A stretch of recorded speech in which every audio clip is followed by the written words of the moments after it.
Hello दोस्तों, मैं आपका गाइड, आपका दोस्त, और आप देख रहे हैं हमारा यूट्यूब चैनल। मैं अनुराग पांडे।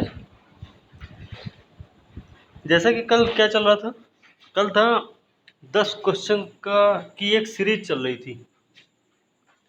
आज भी कुछ वैसा ही है, लेकिन आज जो है क्वेश्चन की जो मात्रा है वो ज़्यादा है। मतलब 15 क्वेश्चन हैं इसमें और सेम वही है।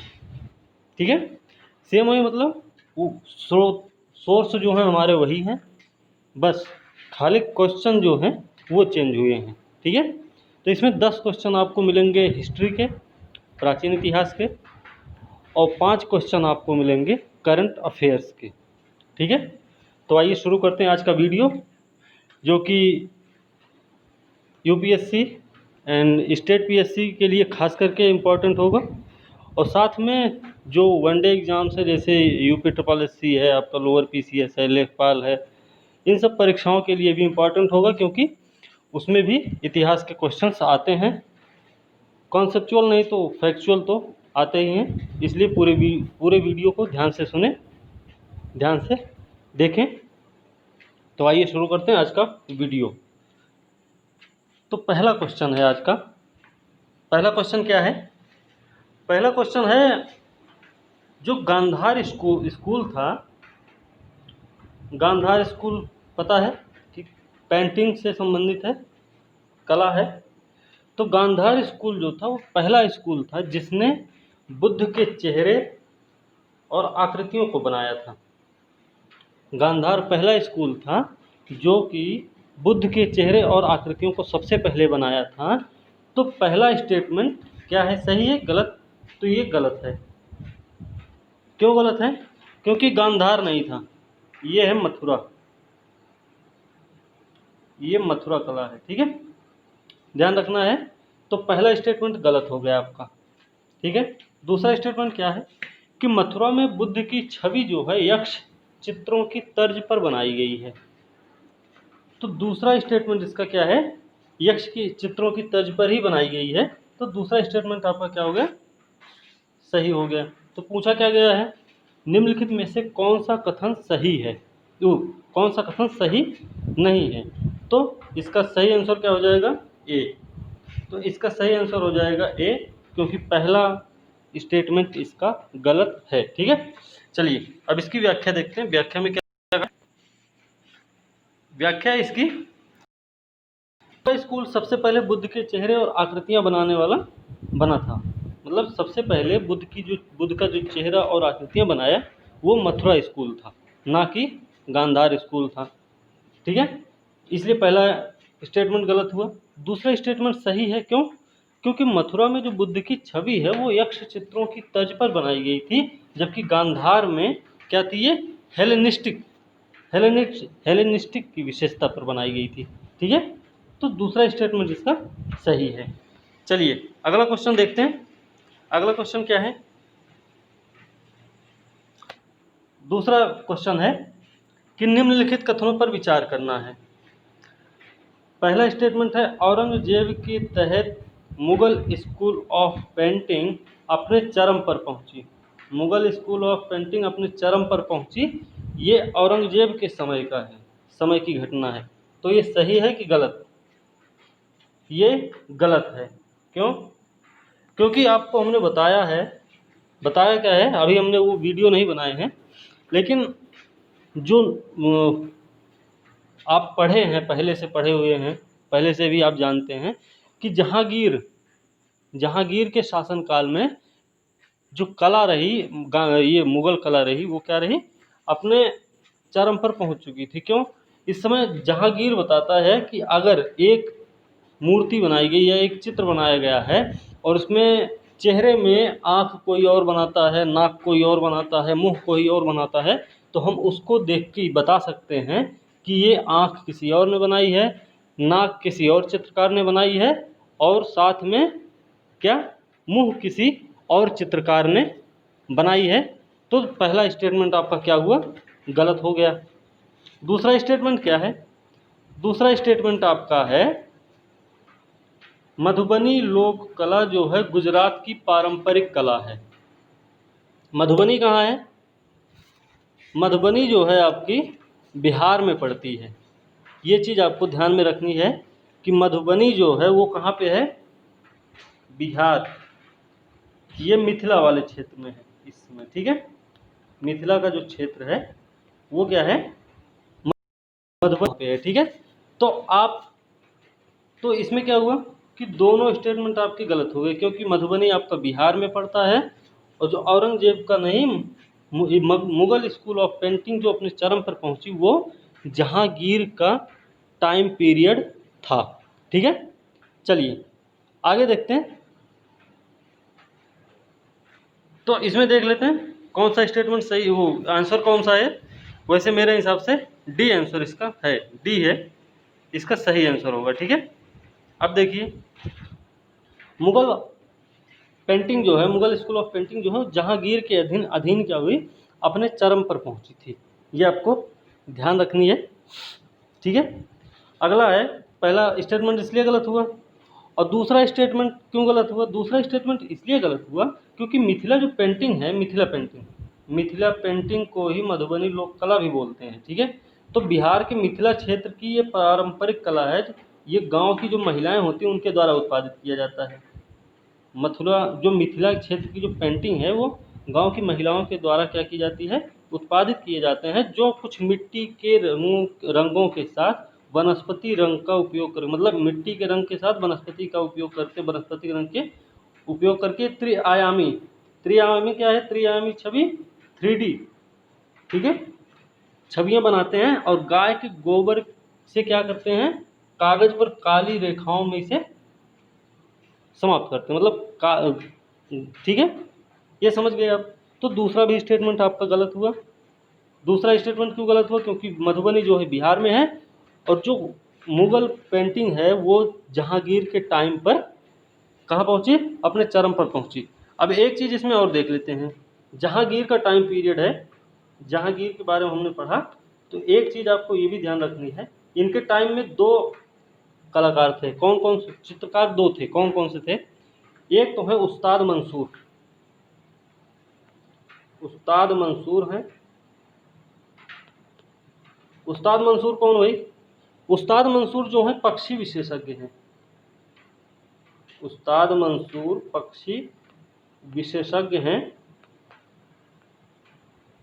अब उस्ताद मंसूर पक्षी विशेषज्ञ हैं, तो इनको जो है जहांगीर ने उपाधि दी थी।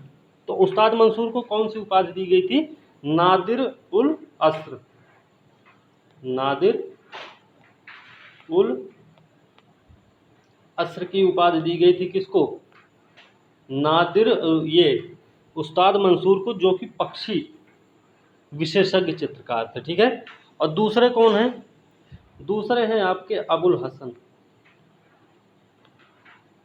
अबुल हसन हैं दूसरे चित्रकार, जो कि क्या है, व्यक्ति चित्र में महारत हासिल है इनको, व्यक्ति चित्र में महारत हासिल है इनको, विशेषज्ञ हैं, ठीक है। ऐसे देख लीजिए, विशेषज्ञ हैं।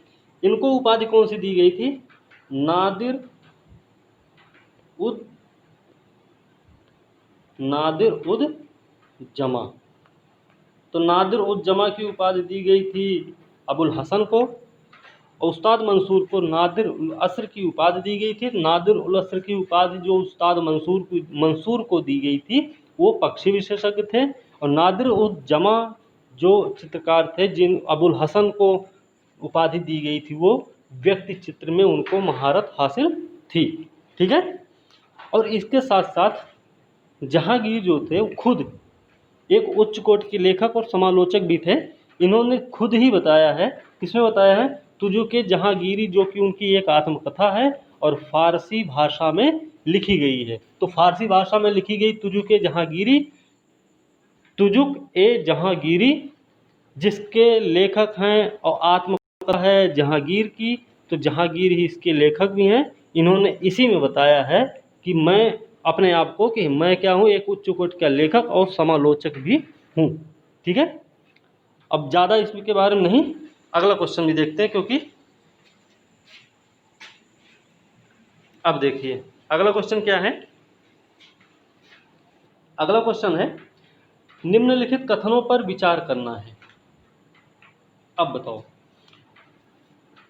निम्नलिखित कथनों पर विचार करना है और इसमें बात चल रही है, पहले स्टेटमेंट में कहा गया क्या है कि भारतीय संगीत की जो प्रारंभिक परंपरा है वो यजुर्वेद का पता लगाया जा सकता है। तो भारतीय संगीत की प्रारंभिक परंपरा में यजुर्वेद का पता लगाया जा सकता है, तो ये गलत है। हमने क्या बताया था वीडियो में आपको, वैदिक काल, और आप याद कीजिए, वैदिक काल में हमने, ऋग्वैदिक काल में हमने बोला था क्या कि 4 वेद रहे, ऋग्वेद, यजुर्वेद, सामवेद और अथर्ववेद।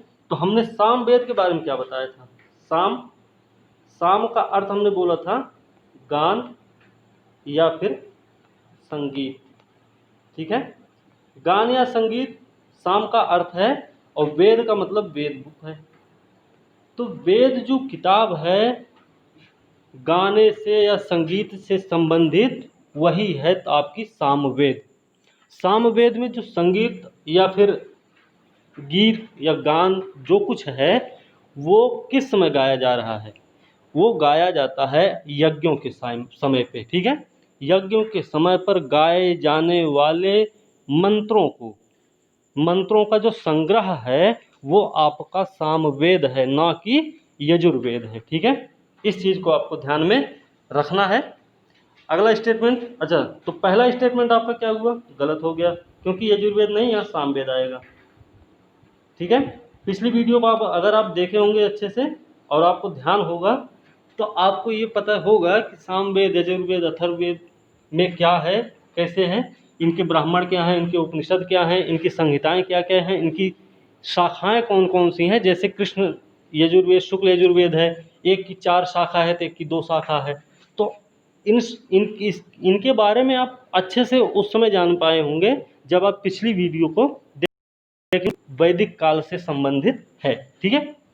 तो पहला स्टेटमेंट आपका हुआ गलत। दूसरा स्टेटमेंट देखते हैं क्या है। दूसरा स्टेटमेंट है कि प्रदर्शन कला के साथ विशेष रूप से निपटने वाला जो सबसे पुराना पाठ है वो मातंग की बृहद्देशी है। अब ये क्या है, बहरहाल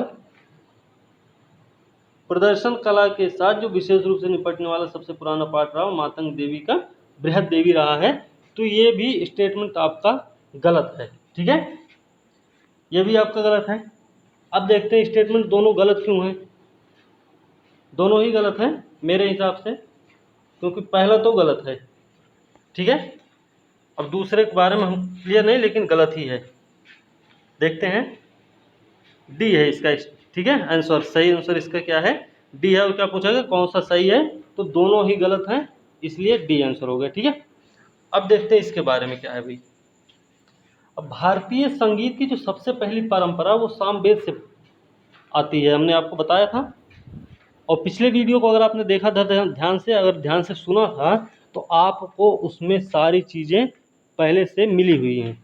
आप उसको अच्छे से सुनिए और आपको अच्छे से उसमें बहुत सारे फैक्ट्स, बहुत सारे आपको कॉन्सेप्ट वहाँ से मिलेंगे भी, ठीक है।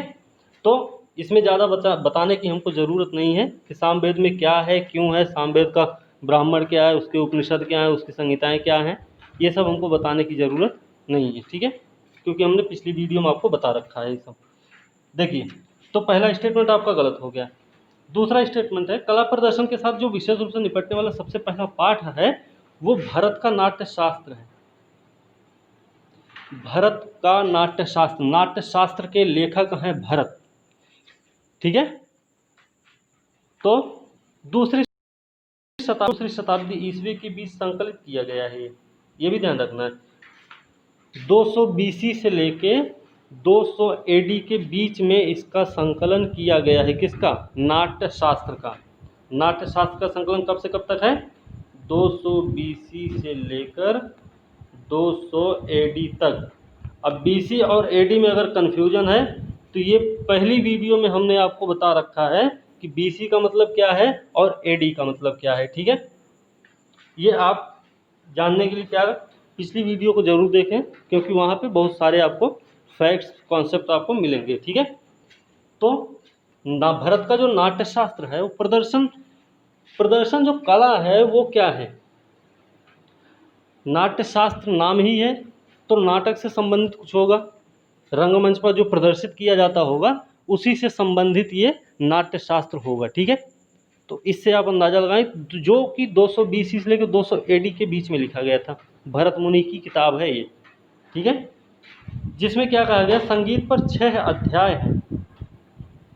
संगीत पर 6 अध्यायों की रचना जो है भरत के नाट्य शास्त्र में की गई है। इस बात को ध्यान में रखना है आपको, ठीक है। तो पहला और दूसरा स्टेटमेंट वहाँ गलत था, यहाँ एक्सप्लेनेशन क्या हुआ, सही बताया, ठीक है। चलिए चौथा क्वेश्चन है, ये आ गया, इसका ए आ गया सीधा ही। चलिए कोई दिक्कत नहीं। देखिए, निम्नलिखित कथनों पर विचार करना है, ठीक है। तो धामर ठुमरी ठप्पा, ठप्पा मतलब ठप्पा टप्पा जो भी है, ठप्पा टप्पा सब हैं। तो धामर ठुमरी टप्पा कर्नाटक संगीत की विभिन्न शैलियां हैं। ठुमरी नहीं है इसमें, ठुमरी के बारे में, ठुमरी नॉर्थ इंडिया में है प्रचलित, ठीक है। धामर टप्पा हो सकता है, लेकिन इसमें जो ठुमरी है ये वहाँ पे नहीं है, ये कन्फर्म है, ठीक है। तो पहला स्टेटमेंट इसलिए क्या हुआ, गलत हो गया। दूसरा स्टेटमेंट है, हिंदुस्तानी शास्त्रीय संगीत के संगीतकार जो रहे हैं आमतौर पर एक घराने से जुड़े थे। आज भी हम क्या कहते हैं, बनारस घराने से हैं, कोई लखनऊ घराने से आ रहे हैं, कोई ग्वालियर घराने से हैं। तो घराने का मतलब क्या है, ये लोग किसी न किसी चीज़ में माहिर हैं, किसी न किसी चीज़ में क्या है, इनको महारत हासिल है, ठीक है। इसलिए हम किसी न किसी घराने का नाम लेते हैं। लखनऊ घराने का नाम लेंगे, लखनऊ घराने का जब नाम लेंगे, हमें ज़्यादा अभी पता नहीं, लेकिन मेरे ख्याल से ठुमरी जो है वो इधर से ही नॉर्थ इंडिया से है कुल मिला के, ठीक है। तो पहला स्टेटमेंट आपका गलत था, दूसरा स्टेटमेंट आपका सही है, क्योंकि ये आमतौर पर किसी न किसी घराने से जुड़े हुए हैं, ठीक है। ये आपको ध्यान रखना है। तो पहला स्टेटमेंट गलत है, पहले से ही दिख रहा है इसका समाधान, तो ए इसका आंसर होगा, ठीक है। अब देखते हैं इसकी व्याख्या क्या है। हिंदुस्तानी संगीत की विभिन्न शैलियों में ध्रुपद, धमार, ठुमरी, ख्याल, टप्पा। अच्छा, ख्याल, ठुमरी, ख्याल, धमार, ध्रुपद और टप्पा, ठीक है। हिंदुस्तानी शास्त्रीय संगीत के संगीतकार जो रहे हैं वो आमतौर पर एक घराने या संगीत की एक विशेष शैली से जुड़े होते हैं। और घराने जो संगीतकारों के वंशानुगत संबंध का उल्लेख करते हैं, जो घराने हैं वो संगीतकारों के वंशानुगत संबंध, जैसे बताया नहीं कि बनारस घराना है, कोई लखनऊ घराने से है, कोई ग्वालियर घराने से है, तो इस तरीके घराने हैं, ठीक है। ये वंशानुगत बताते हैं, जो शैली के मूल का प्रतिनिधित्व भी करते हैं तथा उन्हें दूसरे से अलग भी करते हैं। गुरु शरण परंपरा में घराने का काम है। अब गुरु शरण क्या है, गुरु शरण मतलब जैसे किसी न किसी के, कोई कुछ भी करता, कोई पढ़ता है, कोई गाना सीखता, कोई डांस करना सीखता है, तो क्या उसके कोई न कोई गुरु होते हैं, ठीक है। तो वो कहीं ना कहीं घराने, उससे में उनका काम वही होता है, ठीक है। तो दूसरा स्टेटमेंट क्या हुआ, सही हुआ। ये जो ठुमरी है, आपका ख्याल है, ये सब जो हैं आपके लखनऊ बादशाह रहे हैं, लखनऊ के जो नवाब रहे हैं वाजिद अली शाह, ये इनके हैं, ठीक है। तो वाजिद अली शाह हैं इनके ख्याल और ठुमरी के, ठीक है। चलिए अगला क्वेश्चन देखते हैं। अगला क्वेश्चन क्या है भाई, अगला क्वेश्चन है आपका, निम्नलिखित में से कौन सी जोड़ी सही ढंग से मेल खाती है। अब सही ढंग से कौन सी मेल खा रही देखते हैं। सत्य हरिश्चंद्र बाणभट्ट लेखक हैं। पद्मावती के लेखक कौन हैं, भारतेंदु हैं। नील देवी के लेखक कौन हैं, बाणभट्ट, ये जयशंकर प्रसाद। तो तीनों गलत हैं इसके, ये तीनों ही इसके मिलान सही नहीं है, ठीक है। बाणभट्ट के बारे में क्या, बाणभट्ट हर्षवर्धन के टाइम पे थे, हर्ष के दरबारी कवि थे, राजकवि थे। तो इन्होंने हर्षचरित लिखा था, ठीक है, हर्षचरित लिखा था, जिसमें हर्षवर्धन के टाइम का की कहानी बताई गई, उनके इतिहास के बारे में बताया गया है। तो बाणभट्ट वहाँ है। भारतेंदु हरिश्चंद्र और जयशंकर प्रसाद का भी इसमें कोई नहीं है, ठीक है। तो मतलब बाणभट्ट को तो आप जानते हैं, भारतेंदु हरिश्चंद्र, जयशंकर प्रसाद, ये भी दोनों मैच नहीं, सही से मैच नहीं है। तो ये तीनों ही गलत हैं, ठीक है। चलिए इसके हम व्याख्या देखते हैं क्या है इसमें। देखिए, अच्छा, सत्य हरिश्चंद्र भारतेंदु का है, ठीक है। सत्य हरिश्चंद्र किसका है? नाटक, भारतेंदु का। पद्मावती, वो पद्मावत दूसरा है, ठीक है, पद्मावत दूसरा है, पद्मावती अलग है, ठीक है। मधुसूदन है। नील देवी के भी भारतेंदु है, भारतेंदु हरिश्चंद्र नाम है इनका पूरा, ठीक है। मेघदूतम कालिदास हर्षचरित बाणभट्ट ने लिखी है, ठीक है। चलिए अगला क्वेश्चन देखते हैं क्या है। छठा क्वेश्चन है, छठा क्वेश्चन देखेंगे, लीजिए, चलिए कोई दिक्कत नहीं। मुगल युग की जो लघु चित्रों के संदर्भ में कुछ बताना है कि निम्नलिखित कथनों पर विचार करना। नीचे कुछ कथन दिए गए, स्टेटमेंट दिए गए हैं। तो इसमें क्या है कि पहला स्टेटमेंट, धार्मिक अनुष्ठान और पौराणिक कथाएं इन लघु चित्रों की का मुख्य विषय रही हैं। तो ये गलत है। कभी आपने ऐसा पढ़ा नहीं, जो छोटे छोटे चित्र बनाए गए, जो लघु चित्र बनाए गए, उसमें कोई पौराणिक कथा या धार्मिक अनुष्ठान का जिक्र होता हो। क्योंकि जो चित्र बनाए गए थे वो उनके अपने वंशावली में, उनके राज दरबार के चित्र रहे हैं। जैसे आपको हमने अभी बताया नहीं है, लेकिन एक चित्र के बारे में आप जानते हैं, वो है आपका चित्र 1375 चित्र उसमें हैं। कितने हैं? 1375, 1375 चित्र उसमें उकेरे गए हैं, जो कि क्या है, वो एक किताब में पूरा संकलित है। उस किताब का नाम क्या है? उस किताब का नाम है, वो अकबर के समय पे लिखी गई थी।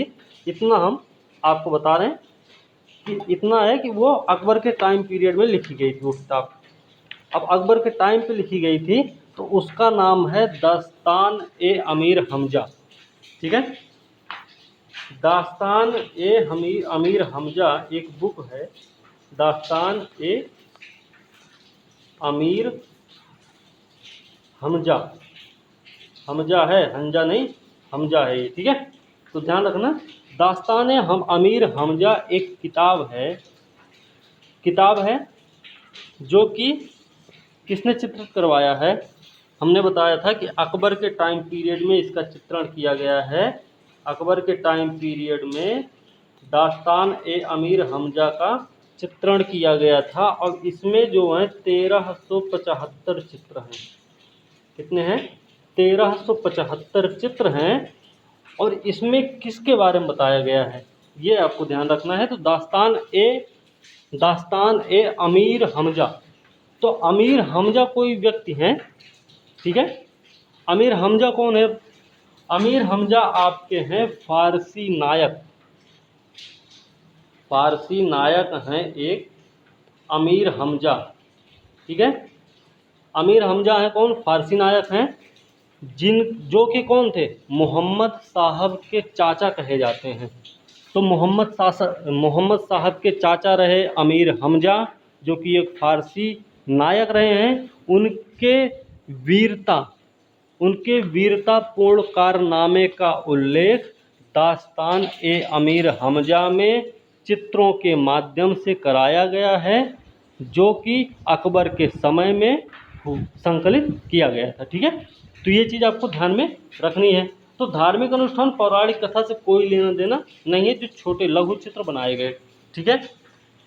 जैसे कि एक चित्र आप एनसीईआरटी जब पढ़े होंगे, एनसीईआरटी जो पढ़ रहे थे, तो उसमें जब मुगल काल पढ़ते हैं तो उसमें क्या एक तैमूर के साथ पूरा चित्र बना होता है, ठीक है।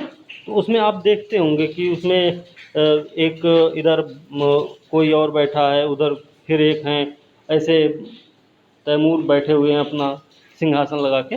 तो वो क्या, उनके परिवार के बारे में, उनके परिवार का चित्र है वो, ठीक है। तो तैमूर का नाम हम क्यों ले रहे हैं? क्योंकि वो मुगल काल से उनका संबंध है, ये ध्यान, इसलिए हम आपको बता रहे हैं तैमूर के बारे में, ठीक है। तैमूर और चंगेज़ खां, दो लोग, एक तरफ पिता का रिश्ता है, एक तरफ माता का रिश्ता है, ये ध्यान रखना। बाकी हम जब पढ़ाएंगे मुगल काल तब आपको बताएंगे इसके बारे में विस्तार से। अभी सिर्फ इतना ध्यान रखना कि एक तरफ पिताजी का रिश्ता चल रहा है, एक तरफ माता का रिश्ता चल रहा है, ठीक है। तो दूसरा क्या है भाई, दूसरा स्टेटमेंट क्या है? पहला स्टेटमेंट आपका हो गया गलत।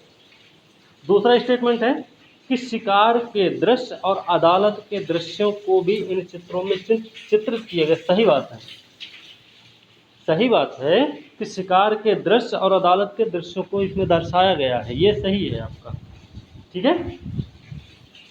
अब ये आपका क्या है, सही है।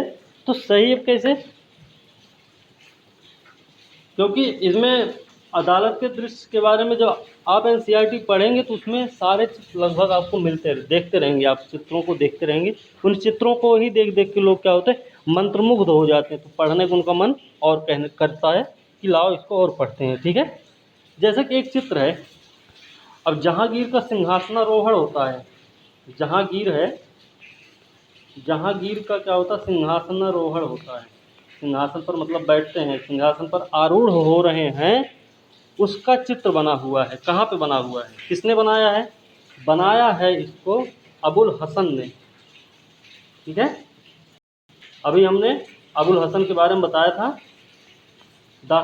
ये कौन, नादिरुज्जमा की उपाधि दी गई थी ना अबुल हसन को, व्यक्ति चित्र बनाने में महारत हासिल है इनको, तो अबुल हसन वही है ये, ठीक है।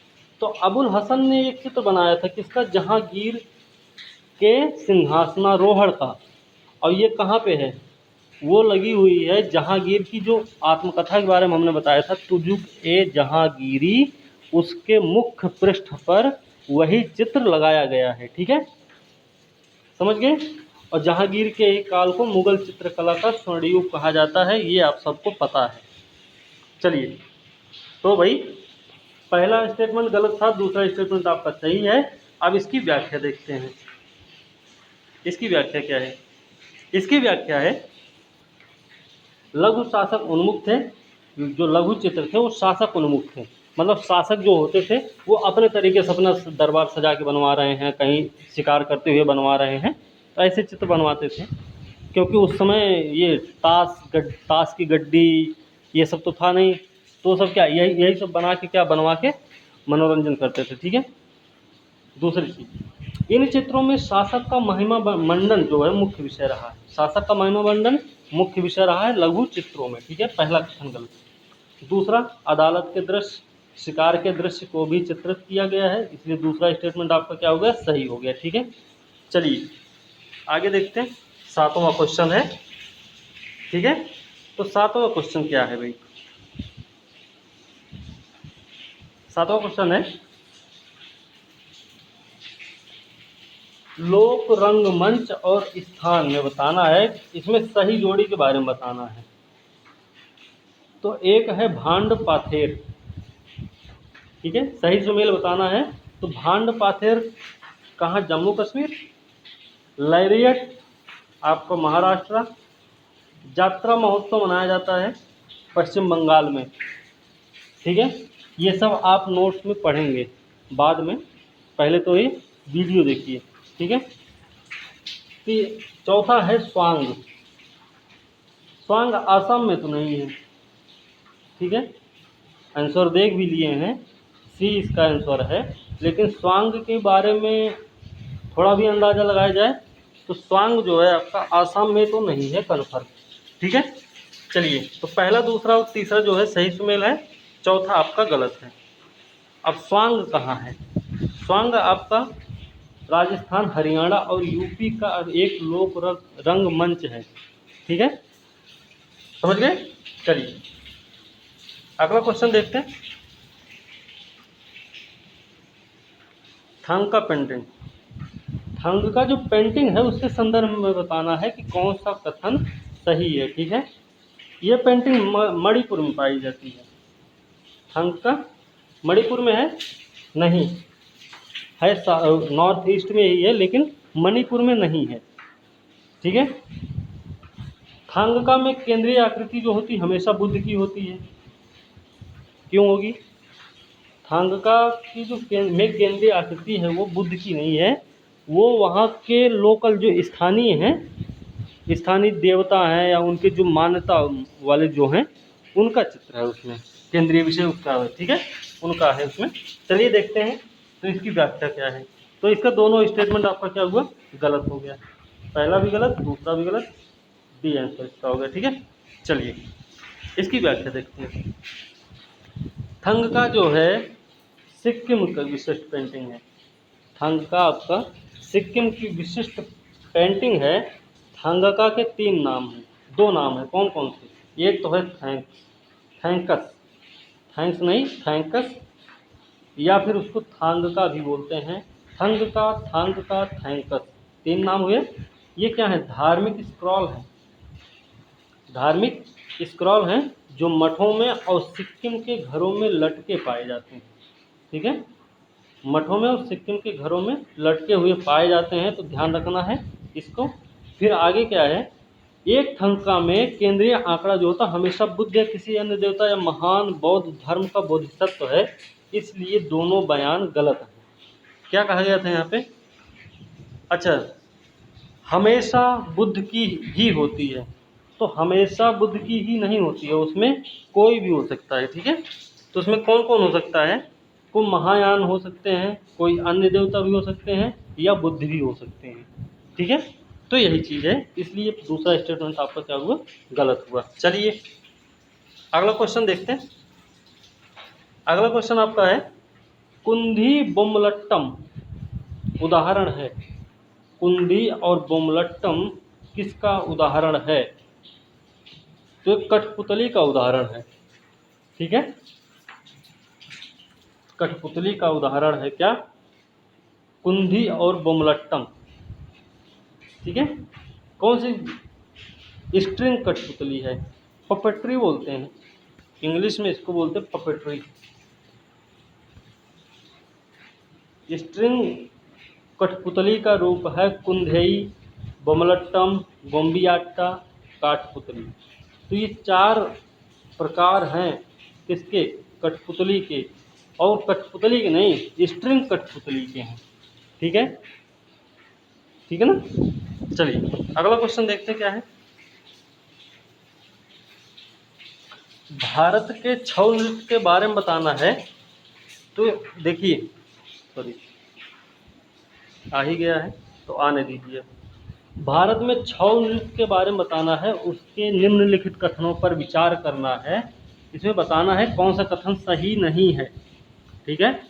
तो पहला क्या है, भारत के शास्त्रीय नृत्यों में से एक है, शास्त्रीय नृत्य में है कोई ऐसा छऊ नृत्य, मोहिनीअट्टम, कुचिपुड़ी, कौन कौन से ऐसे ही हैं ना, मोहिनीअट्टम, भरतनाट्यम, बहुत सारे अट्टम हैं, ठीक है। तो बहुत सारे अट्टम है शास्त्रीय नृत्य में, कुचिपुड़ी है आपका, ठीक है। ये सब क्या शास्त्रीय नृत्य, छऊ जो है कोई शास्त्रीय नृत्य नहीं है, ये तो कन्फर्म है, ठीक है। अब देखिए यह केवल झारखंड पश्चिम बंगाल, केवल कुछ शब्द हैं उन पे आपको गौर रखना, केवल, हमेशा, सभी, ठीक है, ये कुछ शब्द हैं जो जोर देने वाले शब्द होते हैं, ठीक है। कहा जाए केवल एक पेन लाना है, तो आपको एक पेन लाने का मतलब तेजी से बोला जा रहा है कि पैसा उतना ही है तो एक ही पेन लाना बस, क्योंकि उससे ज़्यादा लाओगे तो उधार हो जाएगा, वो चुकता नहीं किया जाएगा, तो फिर उधार बढ़ता रहेगा, ठीक है। तो केवल या हमेशा, हमेशा आप गलती करते रहते, तो क्या है, ये भी जोड़ दिया जा रहा है आप पे। तीसरी चीज़ सभी, तो ये थोड़े से अटपटे होते हैं, थोड़ा इन पे गौर करने की ज़रूरत है, क्योंकि अगर ये स्टेटमेंट में ये शब्द यूज होते हैं तो वहाँ पे लगभग ध्यान रखने की ज़रूरत ये होती है कि आप जैसे कि आप क्या है कि वहाँ पे थोड़ा सोचें कि ये सही है कि गलत है। जैसे एक बार का क्वेश्चन था, एक अभी कब का हमें ध्यान नहीं है, लेकिन यूपीएससी का क्वेश्चन था कि जो मानवकृत ये होते हैं आपके सैटेलाइट्स, उसमें कहा गया था कि वो हमेशा पूर्वी क्षेत्र से छोड़े जाते हैं, स्टेटमेंट में था, तो वो स्टेटमेंट गलत था। हमेशा नहीं छोड़े जाते हैं, लगभग ज़रूर छोड़े जाते हैं, ठीक है। क्योंकि कुछ सैटेलाइट्स ऐसी होती हैं जो पूरब से नहीं या पश्चिम से भी नहीं, वो क्या कर जाती हैं, उत्तर और दक्षिण में छोड़ी जाती हैं, उत्तर से दक्षिण भी छोड़ी जाती हैं। तो हमेशा नहीं हो सकता, वो लगभग हो सकता है या कभी कभी हो सकता है, ठीक है। कभी कभी भी नहीं हो सकता, क्योंकि लगभग तो पूरब से ही छोड़ी जाती हैं, क्योंकि उनको निकासी वेग मिल जाता है, इसलिए उनको पूरब से ही छोड़ना होता है। बाकी कभी कभी आप ये भी बोल सकते हैं कि कभी कभी वो दक्षिण उत्तर दक्षिण में भी छोड़े जाते हैं, इस तरीके से आप, तो वो स्टेटमेंट गलत है। तो यहाँ भी क्या है कि ये कुछ शब्द हैं, इनको आपको ध्यान रखना है, हमेशा इन चीज़ों पे गौर करके चलना है, ठीक है। जहाँ भी ये शब्द आए वहाँ पे थोड़ा सा रुकने की ज़रूरत है, सोचने की ज़रूरत है, फिर आगे बढ़ने की ज़रूरत है। चलिए अब देखते हैं। तो पहला क्या है, भारत के शास्त्रीय नृत्यों में से एक है छऊ, नहीं, गलत। दूसरा है केवल झारखंड पश्चिम बंगाल में किया जाता है, तो नहीं, गलत, क्योंकि छऊ पश्चिम बंगाल झारखंड में तो नहीं है, ठीक है। यह चैत्र पर्व के वसंत त्यौहार के दौरान मनाया जाता है। चैत्र पर्व है, उस समय वसंत का त्यौहार होता है, उस समय ये किया जाता है छऊ नृत्य, ठीक है। और छऊ नृत्य के बारे में अब आगे जानते हैं। तो पहले कुल मिला के पहला और दूसरा स्टेटमेंट आपका क्या हुआ, गलत हो गया। चलिए अब देखते हैं इसके बारे में क्या है। देखिए, यह एक शास्त्रीय नृत्य नहीं है छऊ, ठीक है। यह एक आदिवासी मार्शल नृत्य है, ठीक है। आदिवासी मार्शल नृत्य है जो पश्चिम बंगाल, झारखंड और उड़ीसा में प्रसिद्ध है। झारखंड, पश्चिम बंगाल, उड़ीसा में क्या होता है, छऊ नृत्य किया जाता है। चैत्र के महीने में वसंत त्यौहार मनाया जाता है, उस टाइम पे ये होता है, ठीक है। छऊ नृत्य मुख्य रूप से क्षेत्रीय त्योहारों के दौरान किया जाता है, जो विशेष रूप से चैत्र पर्व का वसंत त्यौहार, जो कि कितने दिन तक चलता है, 13 दिनों तक चलने वाला वसंत त्यौहार है चैत्र का। चैत्र पर्व वाला वसंत त्यौहार 13 दिनों तक चलने वाला है, इसमें पूरा समुदाय भाग लेता है, इसलिए तीसरा स्टेटमेंट आपका सही हुआ, बाकी पहला और दूसरा गलत हुआ, ठीक है। क्योंकि वो पश्चिम बंगाल, झारखंड और उड़ीसा में होता है और यह कोई शास्त्रीय नृत्य नहीं है, ठीक है। तीसरी चीज़ ये भी ध्यान रखना है कि आदिवासी मार्शल नृत्य है, ठीक है। चलिए आगे देखते हैं। 11 नंबर क्वेश्चन है। अब ये आपके 10 क्वेश्चन थे इतिहास से संबंधित, ठीक है, प्राचीन इतिहास से संबंधित थे 10 क्वेश्चन। तो अगले जो 5 क्वेश्चन है वो आपके हैं करंट अफेयर्स से, ठीक है। तो उसके बारे में भी देख लेते हैं क्या है। चलिए, तो नैटुना रिजेंसी जो है अक्सर खबरों में देखी जाती है, यह कहाँ पे स्थित है। नैटुना रिजेंसी जो है वो दक्षिणी चीन सागर से संबंधित है, हाँ, दक्षिणी चीन सागर से संबंधित है। तो इस चीज़ को ध्यान में रखना है कि नैटुना जो रिजेंसी है वो कहाँ है, दक्षिणी चीन सागर में से संबंधित है, ठीक है। ये आपको ध्यान रखना है कि नैटुना जो रिजेंसी है वो दक्षिणी चीन सागर में स्थित है, ठीक है। इसका स्टेटमेंट देखते क्या है। नैटुना जो रिजेंसी है वो 272 द्वीपों का द्वीप समूह है। नैटुना रिजेंसी 272 द्वीपों का द्वीप समूह है, जो दक्षिणी चीन सागर के दक्षिण भाग में है। दक्षिणी चीन सागर में तो है लेकिन दक्षिण में है, ठीक है। यह इंडोनेशिया का हिस्सा है। अच्छा, इंडोनेशिया का हिस्सा है ये कौन सा, नैटुना, ठीक है। चलिए, यहाँ तो बहुत सारे द्वीप हैं, तो अब कहाँ तक, बहरहाल ये इंडोनेशिया का हिस्सा जो कि 272 द्वीपों का द्वीप समूह है, दक्षिणी चीन सागर के दक्षिणी भाग में स्थित है, ठीक है। चलिए आगे देखते हैं कि पड़ोसी देश, चीन हमेशा की तरह पड़ोसी देशों, इंडोनेशिया भी है उसमें शामिल, के प्रदेशों और मामलों में अपनी नाक काटने की कोशिश कर रहा, मतलब नाक काटने मतलब क्या है, को प्रतिस्पर्धा कर रहा है। चाहे चीन प्रतिस्पर्धा करता अपने पड़ोसी देशों के साथ, क्या करता वो थोड़ा सा कभी न कभी वो खबरों में ही रहता है, दक्षिण चीन सागर को ही लेके। और दक्षिण चीन सागर इम्पोर्टेंट क्यों है इतना, चाइना के लिए इम्पोर्टेंट क्यों है दक्षिण चीन सागर, वो और भी तो सागर हैं, ठीक है। एक है संस्था है यूएन क्लॉज, ये क्या करती है, ये क्या करती है, जैसे मान लीजिए भारत है, ये है भारत, ठीक है। अब भारत तीन तरफ हिंद महासागर से घिरा हुआ है, एक तरफ पश्चिम ये बंगाल की खाड़ी, दूसरी तरफ अरब सागर, एक फिर हिंद महासागर, कुल मिला के हिंद महासागर ही है पूरा, ठीक है। अब देखिए यूएन क्लॉज क्या करता है, कुछ समुद्री सीमा तय करता है हर देश की, हर देश की समुद्री सीमा तय करने का काम कौन, यूएन क्लॉज कर रहा है, UNCLOS, ठीक है। अब वो करता क्या है, UNCLOS क्या करता है कि समुद्री सीमा तय करता है कि आपका जो इतना 12 समुद्री मील है, फिर कितना 24 है, फिर 200 समुद्री मील, तो क्या करता है कि वो कहता है कि अच्छा इतने क्षेत्र में आप क्या करेंगे, आपकी कार्रवाई होगी, भाई आप करिए इसमें काम, इसमें कोई नहीं आएगा आपके, ठीक है। उसके बाहर वाले में क्या है, दूसरे स्टेज में ठीक है, आप अपना टैक्स वैक्स भी वसूल सकते हैं, कोई दिक्कत नहीं है। और जो तीसरा स्टेज है उसमें ये कहता है कि आप 200 समुद्री मील तक क्या कर सकते हैं कि आप वहाँ पे खोजबीन कर सकते हैं, खनिज संसाधनों की खोज कर सकते हैं, वहाँ पे कुछ भी कर सकते हैं, मतलब अपना, ठीक है, लेकिन आवाजाही आप रोक नहीं सकते वहाँ पे, ठीक है। तो यही है चीन के साथ भी। अब चीन, दक्षिणी चीन सागर में क्या है, दक्षिणी चीन सागर खनिज संसाधन से भरपूर है, खनिज संसाधन से भरपूर है, कौन, दक्षिणी चीन सागर संसाधनों से क्या है, भरपूर है आपका दक्षिणी चीन सागर, ठीक है। तो इसलिए चाइना क्या करता है, उस पर हमेशा क्या करता है, अपना हक जताने की कोशिश करता है। जैसे अभी हाल ही में तत्काल में क्या हुआ था, तत्काल में उसने अपना बेड़ा लगा दिया, फिर अपना द्वीप भी बना रहा वहाँ पे, अपने सैनिक वैनिक भी खड़े कर रहा, तो वो अपने पड़ोसी देशों को थोड़ा डरा धमका के रखता है। भारी भरकम आदमी जो होता है वो कमज़ोर को हमेशा परेशान करता है, ठीक है। कुल मिला के कुछ ऐसा ही है। तो ये चीज़ है, ये दक्षिणी चीन सागर में है, नैटुना रीजन से दक्षिणी चीन सागर में है। दक्षिणी चीन सागर में एक चीज़ ये है, ये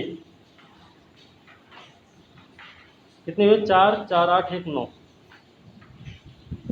ये क्या है आप बताना हमें कमेंट करके, ठीक है।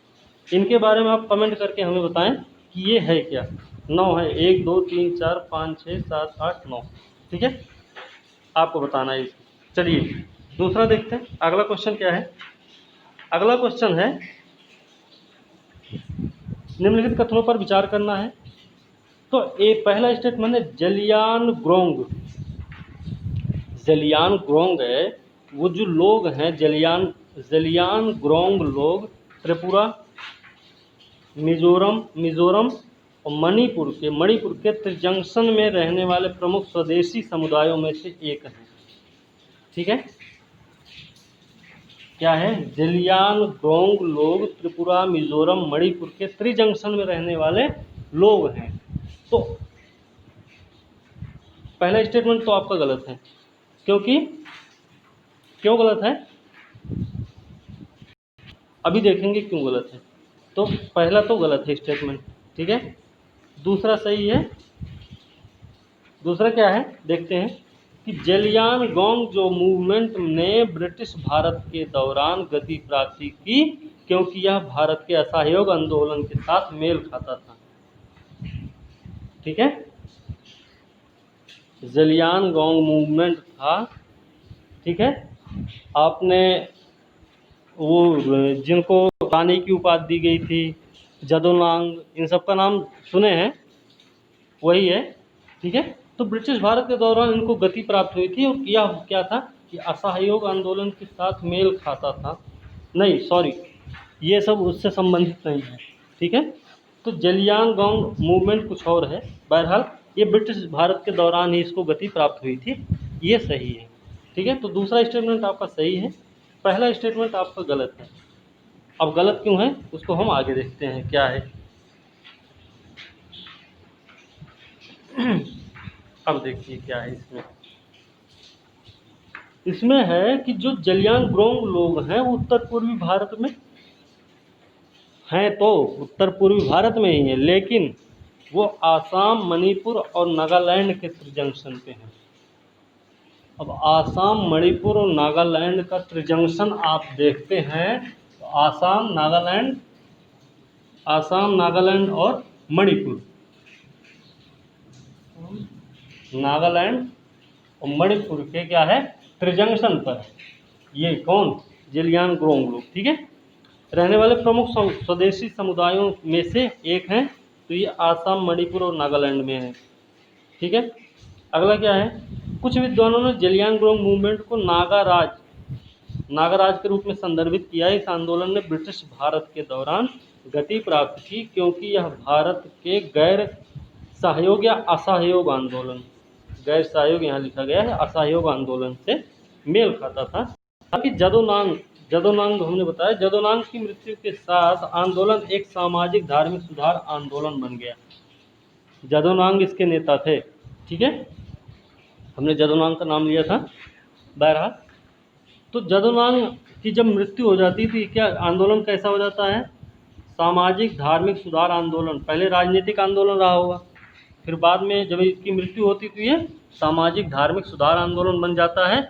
और यही सुधारित धर्म को, जो सुधारित धर्म था उसको हेराका नाम दिया गया, ठीक है। सामाजिक धार्मिक सुधार जो आंदोलन जब बाद में बना, ये कौन सा, जेलियांगरोंग मूवमेंट, तो ये इसको क्या नगाराज के रूप में भी बोलते हैं।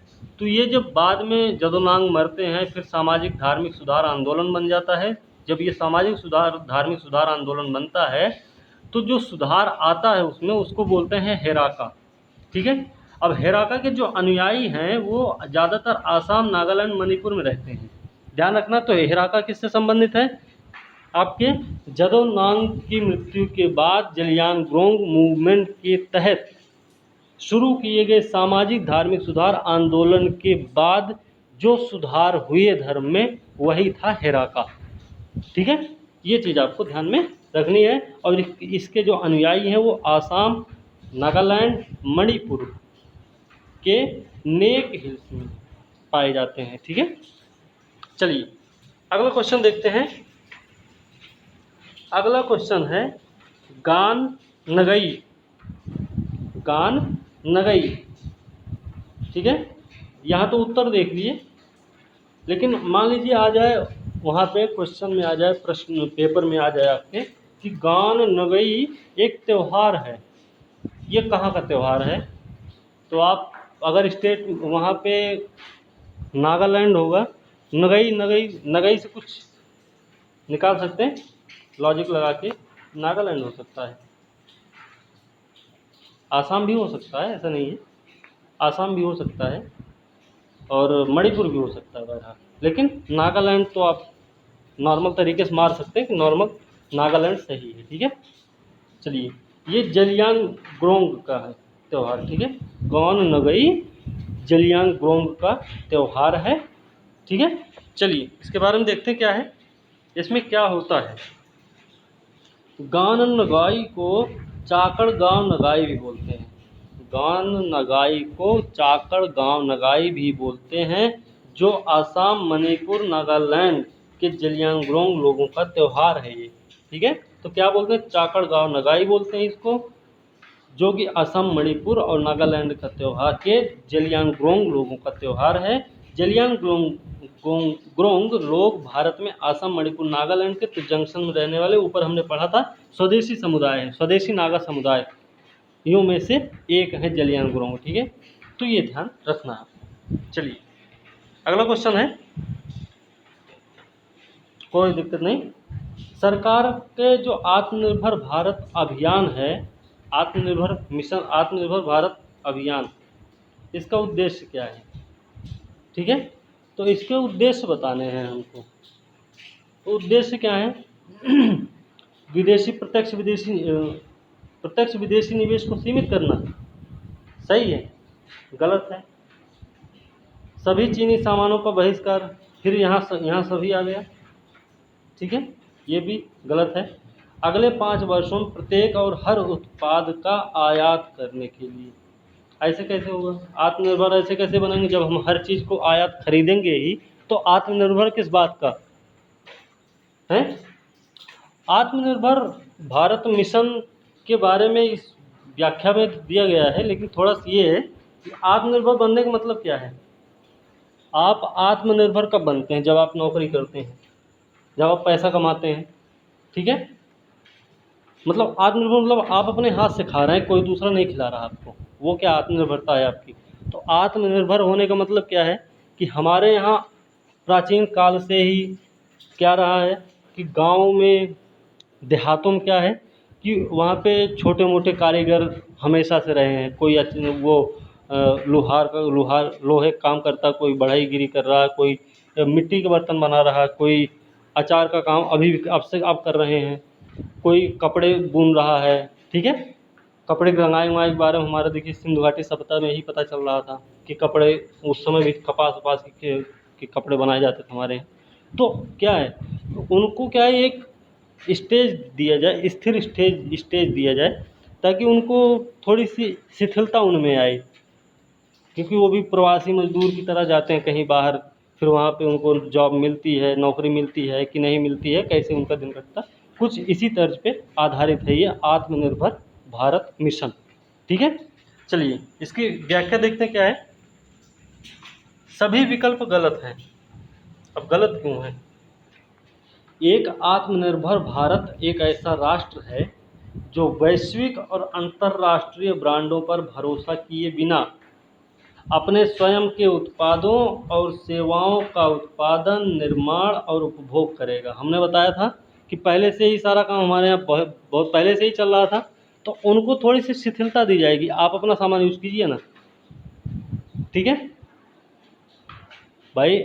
आलू से हम समोसा भी बनाते हैं, कचौड़ी भी बनाते हैं, उसी के पराठा भी बना लेते हैं, उसी से क्या सब्ज़ी बनाते हैं, उसकी सब्ज़ी बनाते हैं, तो उसकी भी सब्ज़ी 10 तरीके से बना सकते हैं। कहीं परवल के साथ बनाएंगे, कहीं किसी और के साथ बना दिए, कहीं आलू दम बना दिए, तो क्या है, अब उनको इस तरीके से यूज कीजिए, करो ना, ठीक है।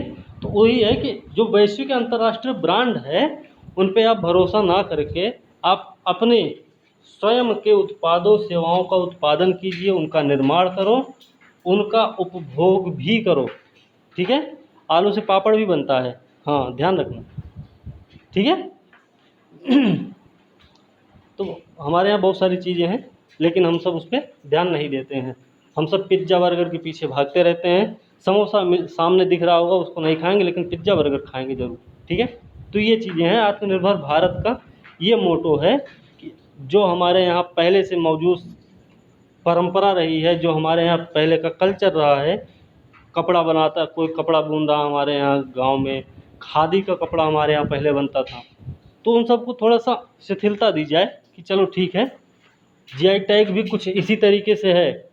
जीआई टैग जो दिए जाते हैं वो कुछ इसी तरीके से संबंधित हैं, इसी तरीके से उनका भी ऐसे ही मोटिव है कि आप किसी चीज़ को दे दिए, वो किसी क्षेत्र के लिए विशेष हो जाएगा, फिर उस क्षेत्र में वो चीज़ बनाई जाएगी, उसका निर्माण वहाँ होगा, लेकिन उपभोग उसका पूरा देश करेगा। पूरा देश ही नहीं, बाहर के लोग भी करते हैं, विदेशी भी करते हैं उसको, वो विदेश में भी भेजा जाता है। जैसे दार्जिलिंग की चाय, त्रिपुरा की चाय को भी अभी हाल ही में जीआई टैग दिया गया है, ठीक है। अभी हम आगे हो सकता क्वेश्चन है एक मेरे ख्याल से, उसको भी देखेंगे। एक सुपारी है, तो बिहार की लीची है, वो केरल में पान है, तो ये सब क्या है, ये सब जीआई टैग मिले हुए हैं ना इनको। तो इसीलिए मिला है कि किसी विशेष क्षेत्र में इनको उपजाया जाता है, इनका उत्पादन किया जाता है, तो उनको संरक्षित करने की ज़रूरत है हमें, ठीक है। नहीं तो वो क्या होंगे, ख़त्म हो जाएंगे, ठीक है। ये चीज़ें हैं। और अगर आपको किसी चीज़ का मालिकाना हक दे दिया जाए तो आप उसका विशेष रूप से ख्याल रखते हैं, अपना कम रखेंगे लेकिन उस चीज़ का ज़्यादा रखेंगे, क्यों? क्योंकि वो आपकी है, ठीक है। तो ये चीज़ होती है। चलिए छोड़िए वो सब, बहरहाल। तो आत्मनिर्भर भारत जो है एक ऐसा राष्ट्र है जो वैश्विक या अंतर्राष्ट्रीय ब्रांडों पर भरोसा किए बिना अपने स्वयं के उत्पादों और सेवाओं का उत्पादन करे, निर्माण करे और उन्हीं का उपभोग भी करेगा। ठीक है। दूसरा अगला क्या है आगे कि यह जरूरी नहीं है विदेशी प्रत्यक्ष निवेश को सीमित कराना या भी सभी चीनी सामानों को बहिष्कार करना या अगले 5 वर्षों में प्रत्येक और हर उत्पाद के आयात के साथ दूर रहना। ठीक है। जब यह आत्मनिर्भरता की बात होती है तो इसका मतलब यह नहीं है कि आप संरक्षणवाद या 1991 के पूर्व की अर्थव्यवस्था की ओर बढ़ रहे हैं। ये कतई नहीं है। इसको आप इस चीज़ से ना जोड़ें, क्योंकि हम 91 से पहले की जो नीति थी हमारी, उससे हम बाहर आ चुके हैं। हमारी नीति कुछ और हो चुकी है। ठीक है। रूल्स एंड रेगुलेशंस जो हैं हमारे अब चेंज हो चुके हैं। ठीक है। तो इस चीज़ को आपको ध्यान रखना है। चलिए अगला क्वेश्चन है और लास्ट क्वेश्चन भी है ये। ठीक है। अब भारत दुनिया में दूध, जूट और दाल का सबसे बड़ा उत्पादक है। बात तो सही है भाई, दूध में सबसे ज़्यादा उत्पादन करता है। ठीक है। जूट में भी कर रहा है, जूट का भी उत्पादन। दाल तो हमें पता है, वो दूध तो हमें पता है। जूट के बारे में हम कंफ्यूज थे, लेकिन जूट भी यहीं पे होता है। ठीक है, सबसे ज़्यादा। और दाल के बारे में भी हम कंफर्म है कि दाल भी सबसे ज़्यादा कहाँ होती है, भारत में ही उगाई जाती है। तो सबसे ज़्यादा उत्पादन दाल का भी भारत में ही होता है, दूध का भी होता है और जूट का भी हो रहा है। ठीक है। दूसरा स्टेटमेंट है, पहला स्टेटमेंट सही है। दूसरा है कि भारत दुनिया में गन्ना, कपास और मूंगफली का दूसरा सबसे बड़ा उत्पादक है। तो पहला कौन सा है? गन्ना के मामले में कौन सा है? दक्षिण अमेरिकी देश है। ठीक है। कपास के मामले में चाइना है। मूंगफली में कौन है? ये भी कोई देश दूसरा है, भारत नहीं है। ठीक, सही है। ठीक है। तो कपास और गन्ने में तो भारत क्या है, दूसरे स्थान पे है। गन्ने में दक्षिण अमेरिकी एक देश है और कपास में चाइना है। ठीक है, इस तरीके से। तो दोनों स्टेटमेंट आपके क्या है, सही है। ठीक है।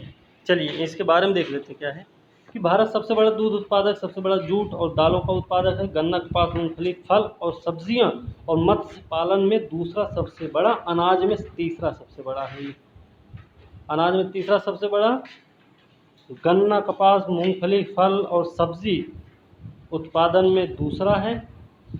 ठीक है। दूध, जूट और दाल के उत्पादन में पहला स्थान है भारत का। ठीक है। चलिए आज का वीडियो यहीं पे समाप्त होता है। तो उम्मीद है कि आप लोगों को वीडियो अच्छी लगी होगी, और अगर वीडियो अच्छी लगी है तो आप लोग लाइक कीजिए, चैनल को सब्सक्राइब करना ना भूलें, साथ में बेल आइकन को ज़रूर दबाएं ताकि अगली वीडियो आने तक आपके पास नोटिफिकेशन आ जाए। ठीक है। और साथ में अपने दोस्तों को शेयर करना ना भूलें, क्योंकि आपके सहयोग की ही ज़रूरत। आप अगर सहयोग करेंगे तो आपकी फ़ीस यही है कि आप इसको शेयर कीजिए, अपने दोस्तों को भी बताइए। ठीक है। आपसे कोई फ़ीस नहीं ली जाएगी, सिर्फ आपकी यही फ़ीस है कि आप इसको शेयर करके अपने दोस्तों के पास पहुंचाइए, ताकि वो जो है वो देखेंगे, उनको अच्छी लगेगी, वो आगे अपने और दोस्तों को भेजेंगे। ठीक है। तो कड़ी ऐसे बनती है, और कोई भी एक घड़ा जो है ऐसे ही भरता है, एक एक बूंद से एक घड़ा भरता है। तो एक एक सब्सक्राइब से, एक एक लाइक, एक एक मिनट, एक एक सेकंड से क्या होता है, घंटे, दिन, साल भी बनते हैं। ठीक है। तो वीडियो अच्छी लगी, लाइक, शेयर, सब्सक्राइब जरूर करें।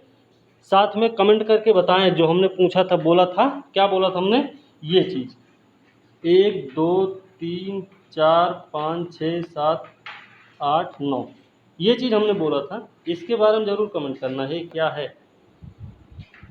ठीक है। ध्यान रहे कि ये चीज़ आपको बतानी है, कमेंट करके बतानी है हमें।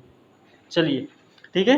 तो आज का वीडियो यही समाप्त करते हैं, बाकी अगली वीडियो के साथ कल मिलेंगे। ठीक है। आप लोग आराम से पढ़िए। कोरोना तो ठीक है, इतना दिन आराम भी कर लिए सब लोग, अब पढ़ने का टाइम है, क्योंकि पेपर अब होंगे। और तो पढ़ते रहिए, और जब पढ़ेंगे तभी पेपर में कुछ अच्छा प्रदर्शन कर पाएंगे। ठीक है। तो चलिए आज हम वीडियो समाप्त करते हैं। ठीक है। धन्यवाद दोस्तों।